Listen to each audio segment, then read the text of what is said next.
Make today good. Okay. Hey guys, I'm back. I am excited about life. I am going to New Zealand. I know, it's my top destination. My husband surprised me. Both my sisters moved there, and so I get to go with my youngest sister. Not my youngest, she's 20. Then there's a 17-year-old. Anyway, and get to see her off with my brother. And so I'm really, really pumped. 31 weeks with baby. 31 weeks. Woo! So I want to talk today, real quick, my thoughts, in case you care, about something that I call toxic mom culture, but really it could just be called toxic culture. But it wasn't until I became a mom that I actually became aware that this was a thing and then was able to put words to it. So toxic mom culture, what is it? Well, here's what I found being a mom is that everyone like Google's spying on me and all these things. So I get mom memes in my discovery and mom stuff all the time, full of complaining and just negative, and doesn't make mom life sound fun and enjoyable. It's just all really blah. And I don't like it. I hate it, actually. It's like the worst. Every time I see one of those memes, I'm like you need a better perspective on what it means to be a parent. You never see stuff like that with dads. It's just moms. What I have found is this thing that we call authenticity is actually a trap if you don't understand what authenticity means. I know. Hang with me. It will make sense. The danger of being authentic comes into play is that I see a lot of moms who say things like, I want to try and be more authentic. I want to be more vulnerable with you. I want to really share the highs and the lows and all of these things. And you're like, okay, well, that's fine. It's also fine not to. We know that your life isn't perfect. We know that we all go through things at different times. Like, we don't need you to share those things for us to know you're a real person.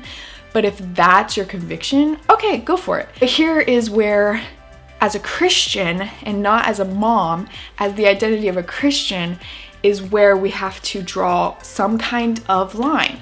And that is Philippians 2:14, do everything without grumbling and complaining. And actually, it's really cool because this is Paul talking about being lights in the world. So we're supposed to look different than the world, obviously. But it's really cool because in the verse before that, he's saying to work out your salvation with fear and trembling, for it is God who works in you both to will and to work for his good pleasure. But I think it's really cool that he puts it in the context of serving God, to both will and to work for God's good pleasure. So I put everything into, if everything I'm doing, if I'm really doing it unto the Lord, then there can be no room for complaining and grumbling. Being a mom, or whatever God has called you to do, we are doing it for God's good pleasure, which is amazing. And so bringing a negativity to parenting when it's supposed to be something that we are offering to God for his good pleasure, they contradict and they can't work together. And so our minds and our spirits are in conflict when we are trying to be authentic, which in itself is an oxymoron, because you cannot try to be authentic. Authentic means genuine. So whoever you are, whether you're a bad person or a good person or whatever, that is who you are. So that is your authentic self. When you are trying to be authentic, then you're actually not being authentic because you're contriving an image for someone else to see.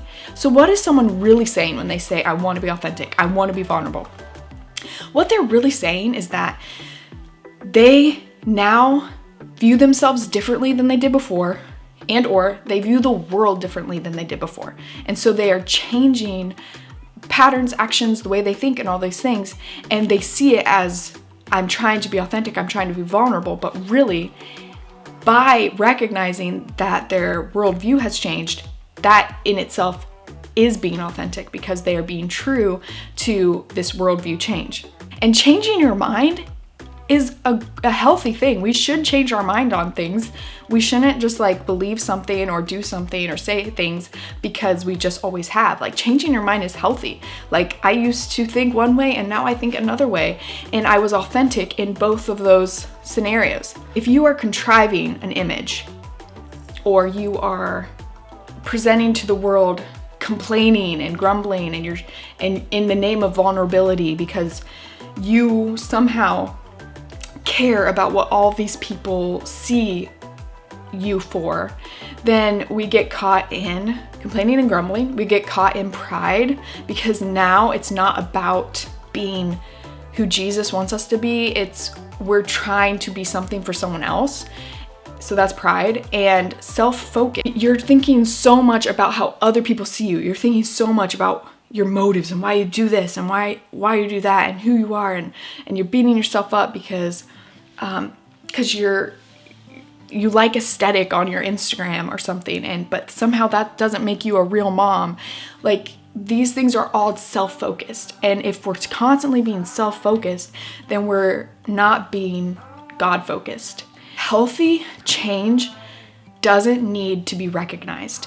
You don't need someone to recognize your lifestyle changes or your mind changes for validation. A healthy change happens naturally.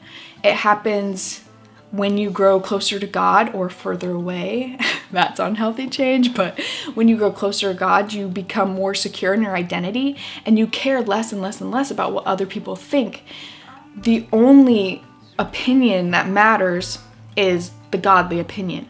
So sometimes I post a comment and it's not in the spirit of love. It might not even be argumentative. It might not be complaining. It could just be taken maybe inappropriate, and I'll delete it because I realized and recognized that wasn't representing the spirit of love well. Was it hypocritical of me to say something and delete it? No, that was being genuine. I was genuinely changing my mind on, wow, actually, the more I think about this, the more this doesn't line up with who God says I am, who God says this person is, or it just wasn't written in a spirit of love. It was written in a spirit of fill in the blank. But this is really what I'm trying to communicate. If you are really wanting to be authentic, if you really want to be vulnerable, if you really want to be seen as a real mom or a real person, then literally you just have to be yourself. Do you know that if you like your Instagram feed to be color coordinated, that you're still a real person? I love aesthetic. I love how things look and match and they're pretty, and it's inspiring to me to see creative feeds.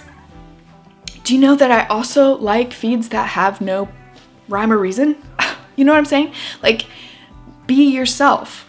And if you are being who God has called you to be, you can't help but produce goodness. So I just want to encourage you, don't play the authenticity game. Don't play this trying and contriving to be real. The real you doesn't try. The real you doesn't need a pat on the back or validation. The real you doesn't need an applause in their comment saying, wow, you're so real. Thank you so much for sharing this. Share from a place of love. Be who you are. God loves you. He made you unique. He made you to be secure. If you are going through something emotional, that's real. That's something that you're working through. If like depression, I'm not talking about like if you have postpartum depression, I'm not talking about like those things are real and those things need taken care of and you need to address them. And I'm not saying to hide anything. What I'm saying is to be who God created you to be, and then you won't feel this need to perform.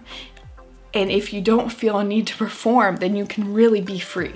You can be free and happy, and you can come to your phone and your Instagram and make a post without thinking how other people are going to perceive it.